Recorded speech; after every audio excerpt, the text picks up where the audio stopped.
Watermelon Diwakar வந்து இன்னுமே அடங்கவே இல்லை போல். நல்லா வச்சு செய்கிறாங்க. ஆனால் அவர் வந்து எதுக்குமே அசரலை. செம்மையான ஒரு மனுஷன்தான் சொல்லணும். எவ்வளோ கிண்டல் பண்ணுறாங்க, எவ்வளோ கேலி பண்ணாலும் இல்லவே இல்லை. நான் நல்லா நடிக்கிறேன், நான் சூப்பரானவன், நான் காலேஜ் லைஃப்லேயும் ஸ்கூல் லைஃப்லேயும் நல்ல பரிசு வாங்கியிருக்கேன், என்ன மாதிரி ஒரு நடிப்பை பார்க்கவே முடியாது அப்படின்னு வந்து இந்த வாட்டர்மெலன் திவாகருக்கு வந்து மனசில் ஆழமாக பதிஞ்சிருக்கு. கிண்டல் பண்ணுறாங்க அவரை, ஆனால் அதுவே அவருக்கு தெரியல. எல்லாருமே அதாவது இந்த சோஷியல் மீடியா எல்லாருமே வந்து வாட்டர்மெலன் திவாகரை முடிச்சிட்டாங்க. அவருக்கு தெரியவே இல்லை. அதாவது நம்ம வந்து எல்லாருமே கோமாளியாக நம்மளை பார்க்குறாங்கன்றது அவருக்கு தெரியவே இல்லை. அவர் வந்து அவர் மனசுக்கு ஹீரோவாக நினச்சிட்டு இருக்கார். ஆனால் அதெல்லாம் ஒரு மனசு வேணும்.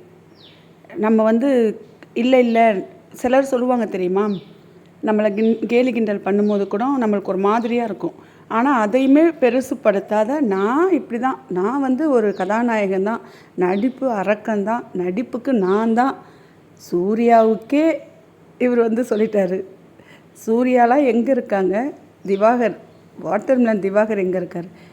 வாட்டர்மெலன் நினச்சா கூட சூர்யா போய் பார்க்க முடியுமா? சூர்யா நினச்சா வாட்டர்மெலனை வந்து பார்க்கலாம். அதுவே அவருக்கு புரியலை. என்னத்தை சொல்லுவேன்னு.